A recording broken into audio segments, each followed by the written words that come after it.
Wolverine est sans aucun doute l'antagoniste le plus apprécié de l'univers Marvel. Il affronte sans mal ses adversaires et n'hésite pas à prendre des coups pour en redonner de plus belles. Mais Wolverine n'est pas qu'une brute épaisse qui ne répond que par la violence. Son histoire est parsemée de mystères. La construction du personnage s'est faite sur un peu plus de 2 décennies, chaque auteur ajoutant un peu plus d'origine et de valeur au personnage. Et quant au design, le costume de Wolverine était quelque peu différent à sa création. Il fait ses premiers pas dans la série régulière de Hulk pour affronter le Colosse Vert ainsi que le Wendigo. John Romita a dessiné le design du personnage, lui donnant un aspect félin. Il aura même des petites moustaches accrochées à son masque. Et sur les premières idées de ses créateurs, les griffes de Wolverine sont un accessoire accroché sur ses gants. Même si celles-ci sont tout de même censées être rétractables dans les gants, l'idée qu'elles fassent partie intégrante de son corps viendra très rapidement ensuite, lui donnant une originalité en plus que les autres ne pourront pas porter comme un quelconque accessoire. Alors qu'aujourd'hui elles font plus penser à de grandes lames peu incurvées, à l'origine elles étaient réellement pensées comme des griffes arrondies se rapprochant d'un félin. Et quant au design du costume et du masque, les oreilles allongées à la mode Batman et l'effacement des moustaches se fera dès la seconde apparition du personnage dans la nouvelle série Giant Size X-Men. Si Wolverine était à l'origine pensé comme un adolescent canadien de 19 ans, il finira par devenir un immortel d'une centaine d'années. Beaucoup plus bestial, avec une pilosité abondante, petit et trapu, prêt à en découdre avec n'importe quel combattant voulant lui faire face. C'est cette esthétique de Wolverine que nous avons gardée depuis ce jour, et c'est celle qui est représentée sur cette statue que je vous présente aujourd'hui. Il s'agit de la Wolverine Berserker Rage, créée par le petit studio ATF Want, qui n'a pas eu besoin d'être sous licence officielle car le tirage reste en dessous du seuil des 100 exemplaires. Il existe bien évidemment beaucoup de statues de Wolverine, mais j'aime beaucoup ce diorama avec les samouraïs. Il est affublé de nombreuses armes dans le corps que vous prenez plaisir à lui enfoncer une à une. Il est fourni avec 3 têtes, de la moins violente à la plus sanglante, 2 bras en fonction de votre préférence, si son facteur auto-guérisseur a pu déjà agir ou non. Et le bonus que beaucoup de studios ne font pas forcément, c'est l'ajout d'une petite base, très jolie, restant dans le thème de cette statue pour poser les têtes supplémentaires. Personnellement, je trouve que c'est l'une des meilleures statues de Wolverine, avec le costume classique jaune et bleu. D'ailleurs, le costume jaune et marron est une création de John Byrne quand il reprit le personnage. Personnellement, je le préfère dans sa version classique, un peu plus flashy. Et même si cette statue est violente à regarder, ce Wolverine Berserker montre parfaitement toute sa cruauté bestiale. C'est une représentation très réussie du personnage, comme je l'aime. Il est difficile de décrire la personnalité de Wolverine quand lui-même ne sait pas qui il est vraiment. En fonction de la période dans laquelle vous allez lire ses histoires, la vision que vous porterez pour ce personnage sera différente.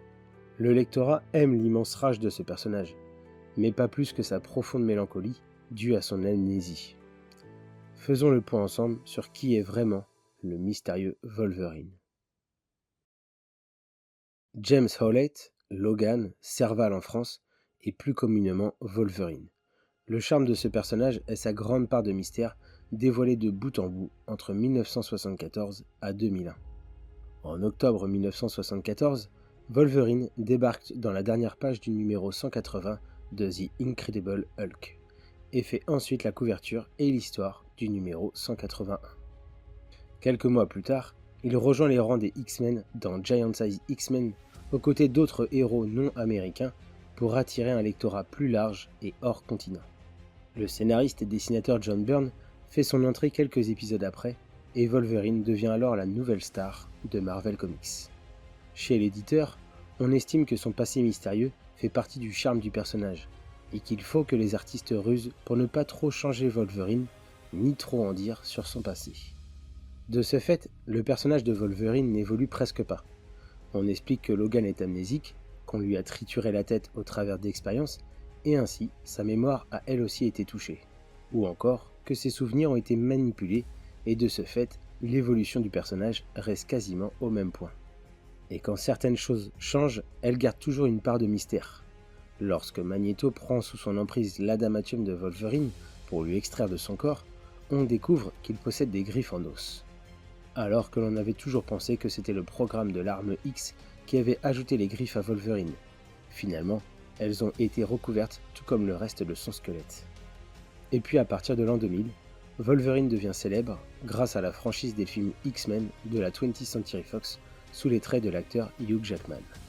Au même moment chez Marvel Comics, la maison d'édition ressort la tête de l'eau après une crise économique sans précédent. Joe Quesada est nommé rédacteur en chef et souhaite trouver avec ses compères l'idée qui va tout changer pour la maison d'édition. Après des idées comme Secret Wars 3 et Infinity Gauntlet 4 qui n'aboutissent pas, Bill Jemas pose une question. Quelle est l'histoire la plus extraordinaire que Marvel ait encore jamais racontée? Joe Quesada lui répond dans la foulée, les origines de Wolverine. Unanimement, les responsables éditoriaux ont fermement répondu non à cette idée, car l'existence même de Logan repose sur l'éternelle recherche de son passé. Dévoiler ses origines serait amené à tuer Wolverine, le plus célèbre des X-Men, et ainsi tuer toute l'équipe de mutants.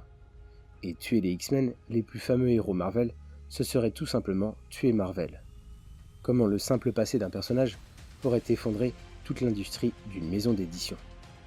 Finalement, certains des responsables éditoriaux ont été positifs à cette idée et ont dit que s'ils pouvaient raconter une bonne histoire, il fallait le faire car c'était leur job. Voilà comment 30 années d'idées marketing sur le personnage de Wolverine ont volé en éclats sur une réunion tentant le tout pour le tout. Cette même équipe créative qui a relancé son industrie avec ses grands events bouleversant intégralement l'univers Marvel en embauchant des scénaristes culottés prêts à casser les codes de cette maison d'édition. On peut faire une petite dédicace dans cette vidéo pour parler de Brian Michael Bendis pour House of Fame, Mark Millar pour le plus connu des events Marvel Civil War, Greg Pak pour sa saga sur Hulk, et précédemment Bill Jemas et Joe Quesada pour leur coup de poker sur Wolverine. Même si ce récit sur ses origines n'était pas sorti, je pense que Marvel Comics aurait tout de même réussi à sortir de leur banqueroute, notamment avec l'arrivée des X-Men et du Spider-Man de Sam Raimi dans nos salles de cinéma. Mais Origins reste l'impact qui a tout bousculé et sauvé Marvel in extremis. Je me rappelle encore de sa découverte en librairie, et ça a été une incroyable aventure de découvrir les origines du plus mystérieux des personnages de comics. Vous connaissez ma fascination à conter les origines des héros Marvel. Découvrir celle de Wolverine a beaucoup changé ma vision sur ce personnage, et sûrement celle de milliers de lecteurs à travers le monde. Mais ce qu'il faut retenir au final, c'est que l'amnésie de Logan, qui le ronge depuis une centaine d'années, aura sauvé l'industrie Marvel Comics en jouant sa toute dernière carte sur les origines de son passé. Comment ne pas être encore plus admiratif de Wolverine en apprenant tout ça? Pour ma part, ce personnage me fascine dans tous ses aspects, que ce soit pour sa part bestiale, mais aussi pour sa profonde morosité et sa tristesse de ne pas savoir qui il est. Il aura beau sortir vainqueur de toutes les bagarres qu'il génère, il reste le perdu de son passé, de sa vie d'antan, la seule chose qu'il ne pourra jamais régénérer. Triste fatalité d'un immortel.